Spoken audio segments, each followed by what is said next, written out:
আসসালামু আলাইকুম এভরিওয়ান, সবাই কেমন আছেন? আজকে সকাল সকাল ঘুম থেকে উঠে গিয়েছিলাম। উঠে জানালা খুলে দেখি মাশাআল্লাহ বাইরে অনেক সুন্দর একটা ভিউ। সকালবেলায় অনেক সুন্দর রোদ উঠেছে, তার জন্য বারান্দায় চলে গিয়েছিলাম। বারান্দায় গিয়ে দেখি বারান্দার খুবই খারাপ অবস্থা, তাই ভাবলাম বারান্দাটা একটু পরিষ্কার করে দেব। আপনাদের ভাইয়া সকালবেলায় কাজে চলে যায়, তার জন্য আমার ঘুম থেকে তাড়াতাড়ি উঠতে হয়। যেহেতু বাসায় আমরা দুইজনই থাকি, তার জন্য সব কাজ আমার সামলাতে হয়। প্রথমেই ঘরটা ঝাড়ু দিয়ে নিয়েছিলাম। রাস্তার সাথে বাসা হওয়াতে ধুলো দিয়ে ঘর ভরে যায়। যদিও আমরা চারতলায় থাকি, তাও ধুলো দিয়ে ঘর ভরে যায়।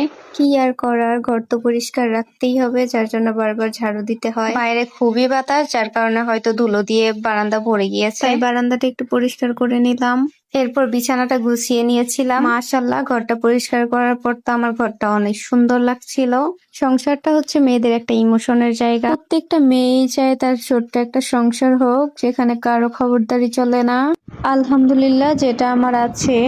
এই সংসারটা আমার খুবই শখের। হয়তোবা এই ঘরটার মধ্যে দামি কোনো ফার্নিচার নেই, ইনশাল্লাহ আল্লাহ চাইলে একদিন সবই হবে। তবুও এই ঘরটার মধ্যে আমার অনেক শান্তি লাগে, এখানেই আমি শান্তি খুঁজে পাই।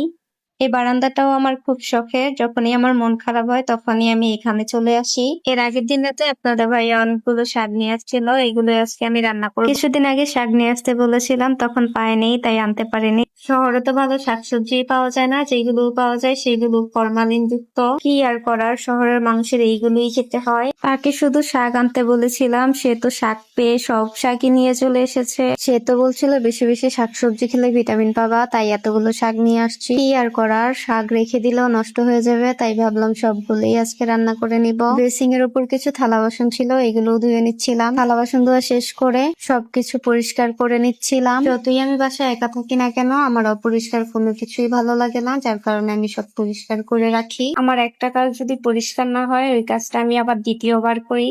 যদিও কেউ আমাকে কিছু বলবে না, তাও আমার সংসার, আমার সবকিছু আমি পরিষ্কার করে রাখতে পছন্দ করি। সবকিছু পরিষ্কার করতে করতে দুপুর হয়ে গিয়েছিল, তাই ভাবলাম যে রান্নাটা করে নেই, কারণ বিকেলের দিকে গ্যাস কমে যায়।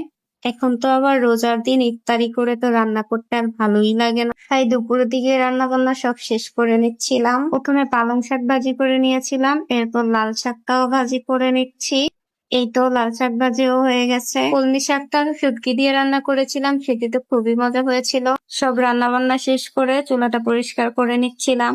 সব কাজ শেষ করতে করতে প্রায় বিকেল হয়ে গিয়েছে। কিছুক্ষণ রেস্ট নিয়ে চলে গিয়েছিলাম আয়নার সামনে। আয়নার সামনে গিয়ে নিজেকে দেখে একটু ঢং করছিলাম। আমার ঢং দেখার জন্য তো আপনাদের ভাইয়া এখন বাসায় নেই, সে তো কাজে চলে গিয়েছে। তার আস্তে আস্তে রাত হবে, তাই কি আর করব। এর মধ্যে দেখি সন্ধ্যা হয়ে গিয়েছে।